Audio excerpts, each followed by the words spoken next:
여러분 안녕하십니까? 오늘도 이 채널을 찾아와 주셔서 감사합니다. 우리가 다뤄온 수많은 탈북 스토리들 속에서도 오늘 이야기만큼 조용하지만 치열한 여정은 흔치 않습니다. 북한 정권의 그림자 재정을 총괄하는 이른바 39호실. 그 중심에서 수년 동안 자금을 관리해온 한 남자. 김정은, 권력에 가장 가까운 곳에서 돈을 만지던 사람이자 언제든 제거될 수 있는 위치에 서 있던 고위 간부였습니다. 그리고 어느 날 그의 이름이 특별관리 대상 명단에 조용히 올라갑니다. 그 순간부터 그의 일상은 평양의 안정이 아니라 언제 사라질지 모르는 시간으로 바뀌게 됩니다. 오늘은 그가 살아남기 위해 선택해야 했던 단둥의 밤, 감시망이 좁혀오는 순간들, 그리고 폭풍이 몰아치는 바다를 건너기까지의 과정을 있는 그대로 들려드리겠습니다. 본격적인 이야기에 들어가기 전에 한 가지 부탁을 드려도 되겠습니까? 이 채널은 여러분의 구독과 좋아요, 그리고 짧은 댓글 하나가 다음 이야기를 이어가는 가장 큰 힘이 됩니다. 탈북자들의 실제 경험을 바탕으로 한 이 기록들이 더 많은 사람들에게 전달될 수 있도록 구독과 좋아요 한 번씩 눌러주시고 영상이 끝날 때 느끼신 점을 댓글로 남겨주시면 감사하겠습니다. 그럼 평양의 겨울 새벽에서 시작된 한 고위 간부의 이야기를 지금부터 전해드리겠습니다. 2019년 초 평양의 겨울은 유난히 더 어두웠습니다. 해가 제대로 떠오르기도 전에 회색빛이 도시 전체를 덮고 있었고 39호실이 있는 청사 주변은 바람조차 조용히 흐르는 듯했습니다. 리민혁은 그날도 늘 그렇듯 묵묵히 걸음을 옮겼지만 건물 입구에 들어서는 순간 스스로도 설명하기 어려운 기운을 감지했습니다. 평소라면 아침 조회를 준비하는 직원들로 북적여야 할 복도는 이상하게도 너무 조용했습니다. 책상을 정리하는 소리, 종이를 넘기는 소리, 부장이 지나갈 때 들리는 작은 인사들, 그 모든 소리가 사라진 공간은 마치 누군가 숨을 참고 있는 듯했습니다. 직원들은 서로 눈을 마주치지 않으려 했고 가끔 스치듯 마주칠 때면 바로 시선을 피했습니다. 그는 이 분위기가 무엇을 의미하는지 너무나 잘 알고 있었습니다. 평양 고위 간부 사회에서 이런 정적은 곧 누군가에 대한 내사가 시작되었음을 뜻했습니다.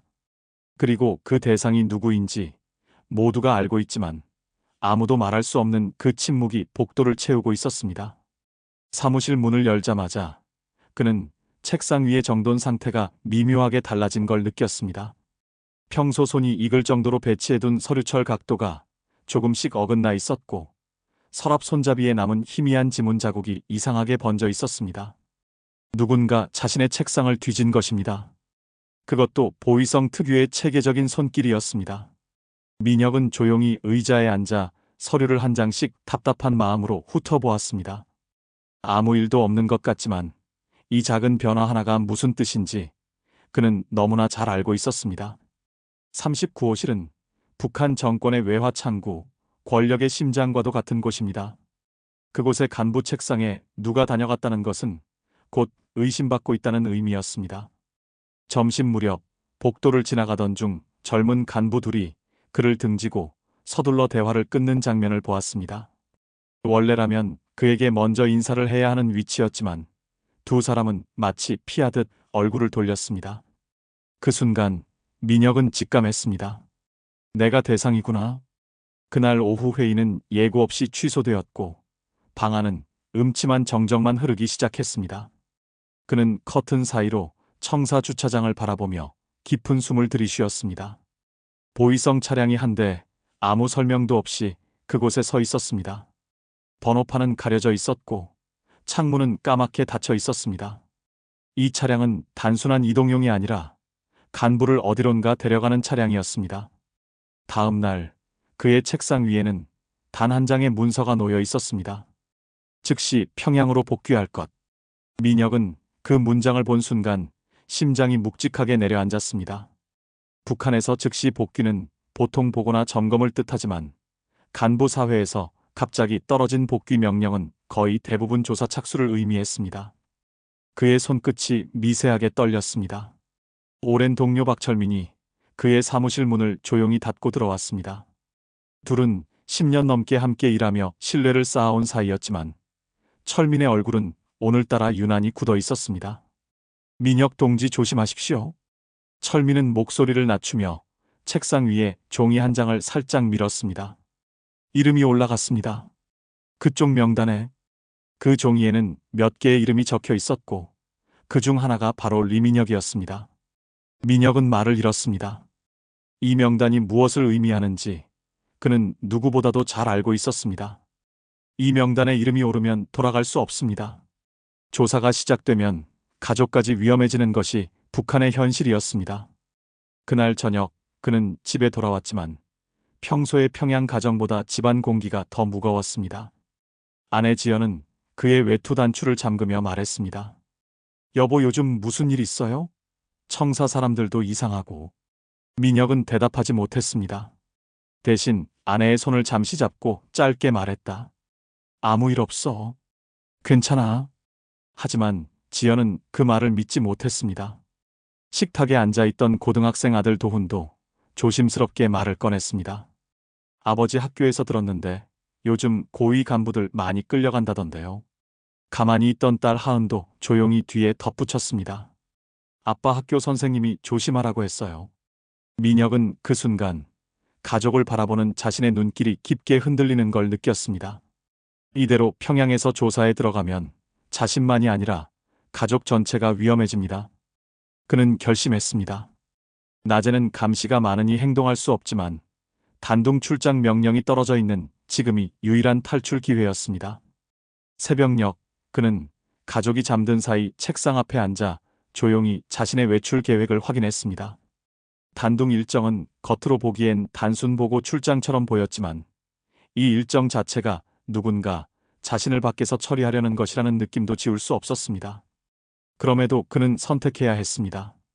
여기서 가만히 있으면 우리 모두 끝난다. 그는 마지막으로 집안 불을 모두 끄고 아이들 방 앞에서 조용히 멈춰 섰습니다. 문틈 사이로 희미하게 들리는 아이들 숨소리에 마음이 흔들렸지만 그는 문을 열지 않았습니다. 미안하다, 아빠가 꼭 돌아온다. 그 한마디만 남기고 집을 나섰습니다. 그가 아파트 단지를 빠져나갈 때 검은색 보이성 차량이 조용히 움직였습니다. 그 차량이 그를 따라오는 듯한 착각이 들었지만 그것은 단순한 착각이 아니었습니다. 그의 생존을 위한 탈출은 이미 그 순간부터 시작되고 있었습니다. 단둥공항에 도착한 순간부터 민혁은 묘한 긴장감을 느꼈다. 북한에서처럼 대놓고 감시하는 느낌은 아니었지만 중국 특유의 차갑고 건조한 공기가 그를 범죄자처럼 몰아가는 듯한 압박을 주었다. 여권을 확인하던 직원은 민혁의 얼굴을 여러 번 번갈아 보며 의심스러운 시선을 보냈다. 서류를 확인하는 손동작마저 지나치게 느렸다. 그 모든 작은 행동이 그를 불러세울 것 같은 불안으로 이어졌다. 호텔에 도착해 방을 열었을 때 민혁은 단번에 알아챘다. 누군가 이미 들어왔다. 침대 커버에 접힌 방향, 컵받침의 위치, 안내문이 꽂힌 각도까지 호텔 직원이 만들기엔 지나치게 어색했다. 그는 문을 닫은 채 한동안 방 안을 조용히 둘러봤다. 말없이 훑어보는 눈동자에는 두려움보다 더 깊은 확신이 배어 있었다. 저녁 무렵 호텔 주변을 산책하며 주변을 살피던 그는 가까운 골목에서 천천히 회전하는 차량을 보았다. 검은 색의 SUV, 그리고 차 안에서 그를 똑바로 응시하던 인물. 저건 분명 북쪽 사람이다. 그는 시선을 돌리고 아무렇지 않게 걸음을 옮겼지만 그 순간 심장은 분명히 한 번 크게 쿵 내려앉았다. 다음 날 아침 조식 식당에서는 두 남자가 그를 바라보고 있었다. 한 사람은 중국공안처럼 보였고 다른 한 사람은 북한 조사원 특유의 자세와 눈빛을 가지고 있었다.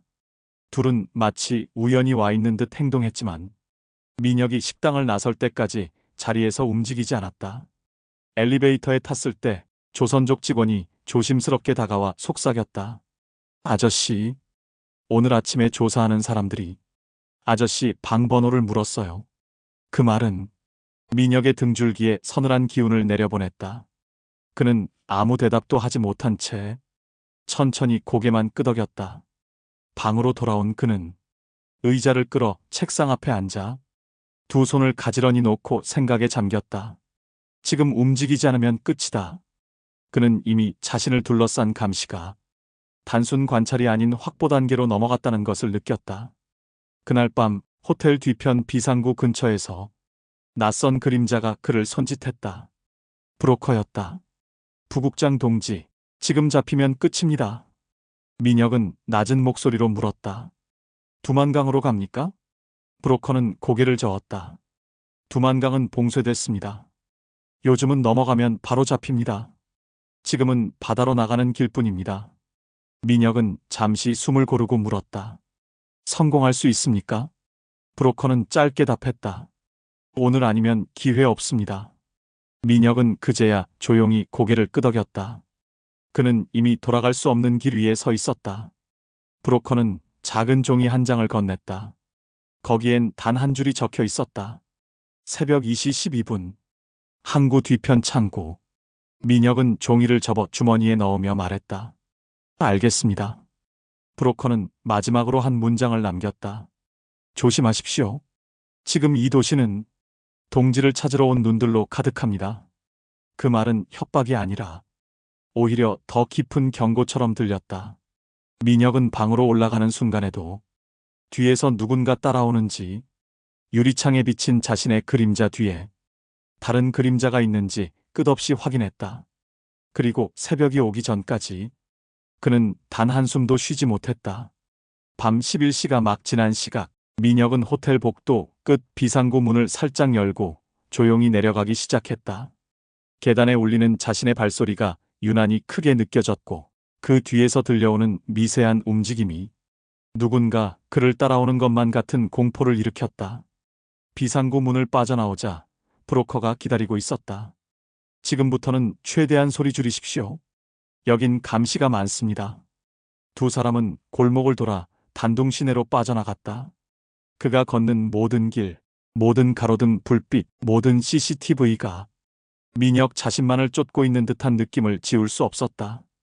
첫 번째 검문은 브로커가 침착하게 화물 점검 중이라고 설명하며 상대의 의심을 교묘하게 흘려넘겼다. 다행히 큰 문제 없이 지나갈 수 있었다. 하지만 두 번째 검문은 달랐다.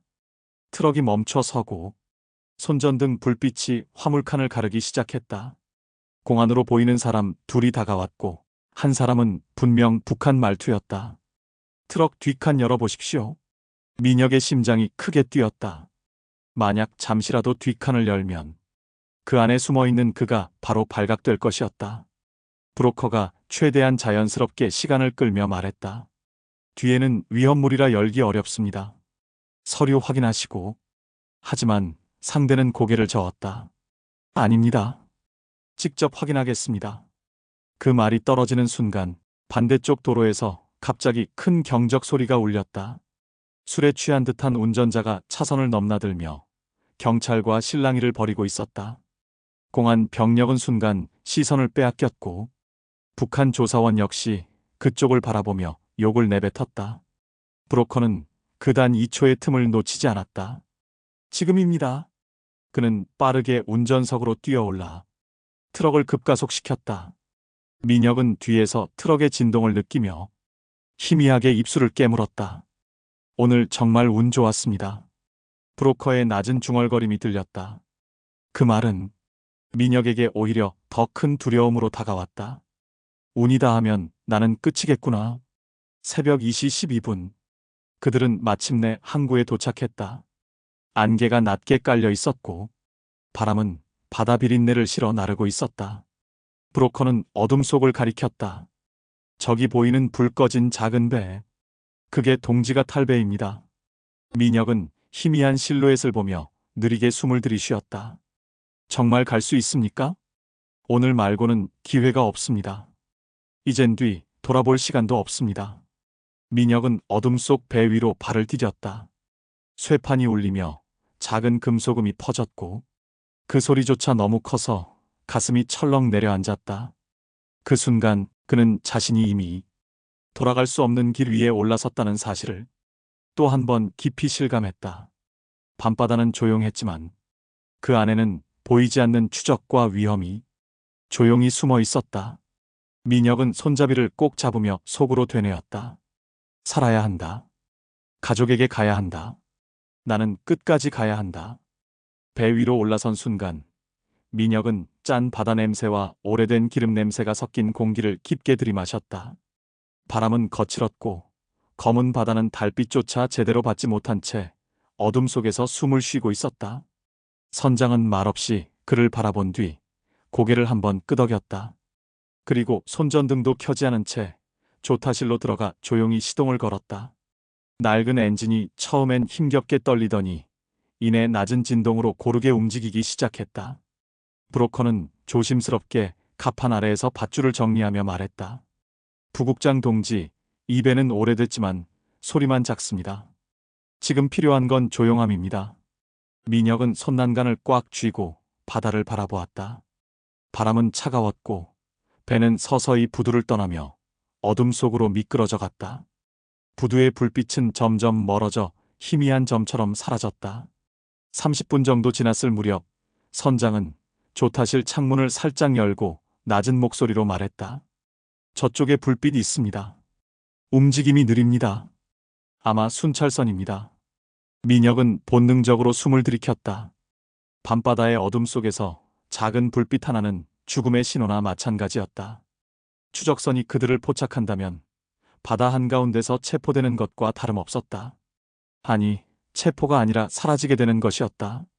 브로커는 망원경을 들고 바람을 맞으며 불빛을 주시했다. 얼굴 절반은 어둠에 잠겨 있었고 눈빛은 긴장으로 굳어 있었다. 가까워지고 있습니다. 방향을 조금 틀어야 합니다. 선장은 항로를 아주 조금, 단 10도 정도 틀었다. 그 작은 각도 변화가 이 배의 유일한 회피 수단이었다. 바다는 거칠어지기 시작했다.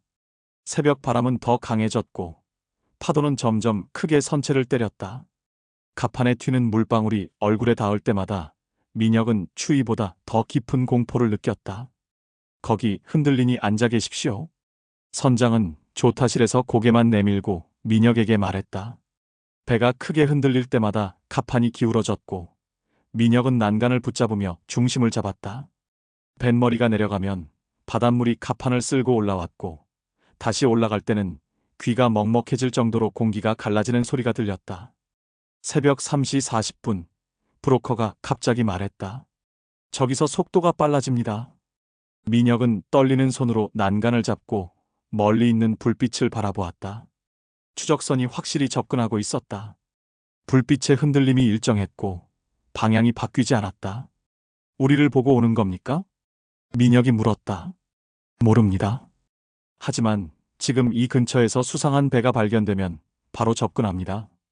브로커의 목소리는 더 낮아져 있었다. 선장은 항로를 다시 조금 틀었지만 파도는 점점 더 세게 배를 흔들기 시작했다. 기상이 급격히 악화되고 있는 것이었다. 바람이 갑자기 방향을 바꾸듯 세차게 불어왔다. 갑판 위에서 강한 바람이 브로커의 목도리를 날렸고 그는 급히 그것을 붙잡았다. 오늘 왜 이렇게 파도가 심하죠? 브로커가 말하자 선장은 짧게 대답했다. 폭풍 전조입니다. 이 시간대엔 예측이 어렵습니다.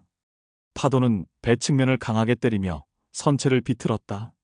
민혁은 그 흔들림 속에서 몸을 숙이고 바닥을 잡았다. 눈을 감자 배의 흔들림이 더욱 크게 느껴졌다. 그때 다시 추적선의 불빛이 크게 흔들렸다. 거리는 조금 더 좁혀졌다. 브로커는 이를 악물고 중얼거렸다. 저쪽도 폭풍을 피하려고 속도를 올린 겁니다. 우리가 아니라 그들도 상황이 급한 거죠. 하지만 그 말이 위로가 되지 않았다. 상황이 더 악화되면 추적선이 이 배를 곁눈질로라도 보게 되는 순간 끝이었다. 새벽 4시 50분 하늘이 아주 희미하게 푸르게 물들기 시작할 무렵 선장은 갑자기 손가락으로 앞을 가리키며 말했다. 저기 보입니다. 민혁은 흔들리는 갑판 위에서 몸을 일으키고 먼 바다를 보았다. 작지만 분명한 불빛, 바로 한국 경비선이었다. 브로커는 안도의 한숨을 내쉬면서도 긴장을 놓지 못한 채 말했다. 여기서 곧바로 접근하면 안 됩니다. 의심받습니다. 일정 거리에서 내려야 합니다.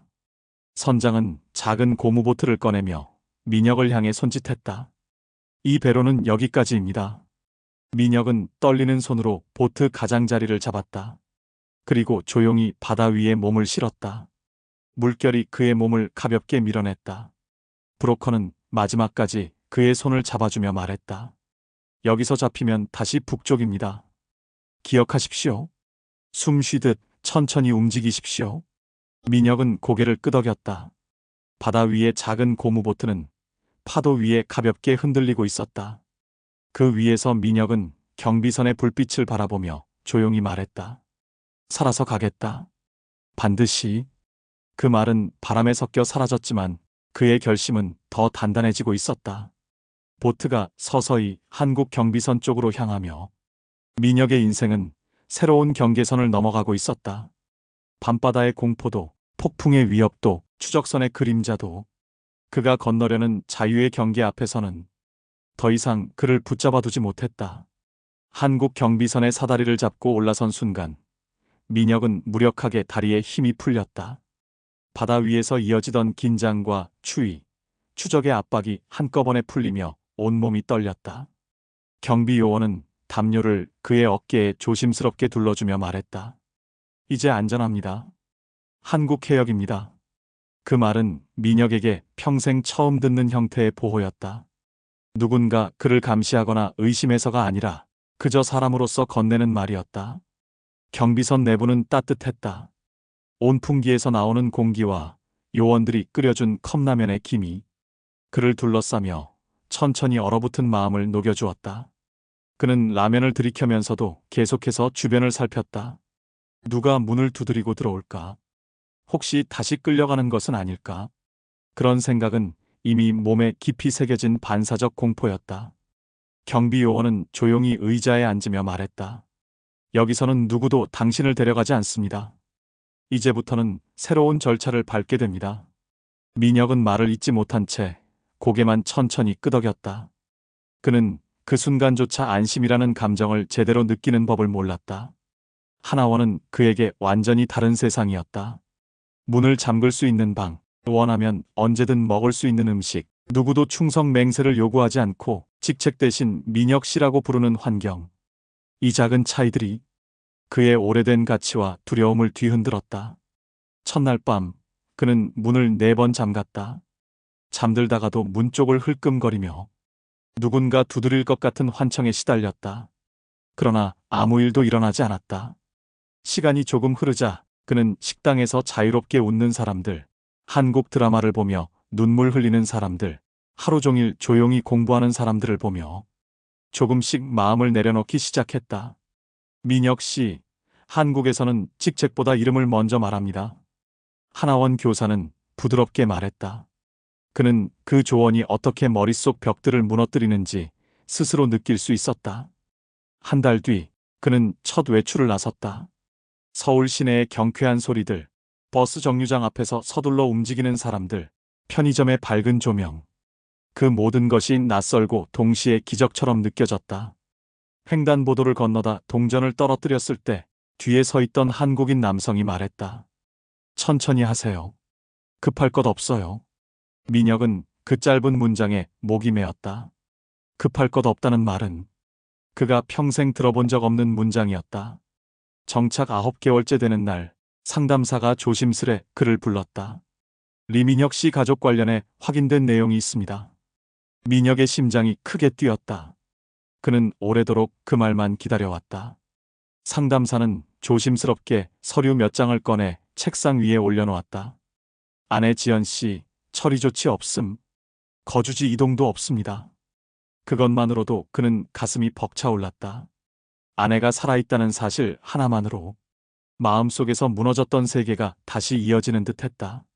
상담사는 이어 말했다. 아드님 도훈 군은 학교에서 감시 대상이긴 했지만 별다른 조사는 없습니다. 딸 하은 양도 기록상 특별한 위험은 없습니다. 민혁은 그 말을 들으며 수없이 잔인한 가능성들을 떠올렸다가 하나씩 지워나갔다. 마치 어둠 속에서 한 줄기 빛이 조용히 방을 밝히는 느낌이었다. 고맙습니다. 그는 떨리는 목소리로 말했다. 며칠 후 상담사는 다시 그를 찾았다. 이번엔 표정이 조금 더 신중했다. 이번 정보는 민혁 씨 가족의 직접적인 움직임과 관련이 있습니다. 민혁은 숨을 멈췄다. 상담사는 한 장의 문서를 책상 위에 조용히 놓았다. 기록은 아주 짧았다. 지연 외부 접촉 시도. 민혁은 그 문장을 천천히, 그러나 여러 번 반복해서 읽었다. 지연이 나를 찾았다고? 문장 하나가 그의 지난 1년의 시간보다 더 큰 울림을 남겼다. 그는 서류 위에 손을 올려놓고 마치 지연의 손을 잡듯 천천히 문장을 따라 쓸어내렸다. 살아있구나. 그리고 나를 기억하고 있구나. 그는 그 순간 다시 숨을 깊이 들이쉬었다. 가슴 깊은 곳이 뜨겁게 차오르는 느낌이 들었다. 상담사는 말했다. 이제 선택하셔야 합니다. 가족을 찾는 길로 들어갈지 아니면 한국에서의 생활에 집중할지. 하지만 민혁은 이미 답을 알고 있었다. 그는 조용히 단단한 목소리로 말했다. 계속 찾겠습니다. 그 말에는 공포도 망설임도 없었다. 단지 오랜 시간 억눌려 있던 사랑이 다시 숨을 쉬기 시작한 듯한 울림만 있었다. 상담사는 고개를 끄덕이며 추가 절차에 대해 설명하기 시작했지만 민혁의 마음은 이미 멀리 어딘가 지연과 도훈, 하은이 있는 땅을 향해 있었다. 민혁은 그날 밤 서울의 작은 원룸 창문을 열고 도시의 불빛을 바라보며 오래 서 있었다. 그는 자신이 평양에서 몰래 바라보던 어두운 골목의 불빛과 이 서울의 자유로운 불빛을 비교해 보았다. 그리고 그는 조용히 속삭였다. 기다려라.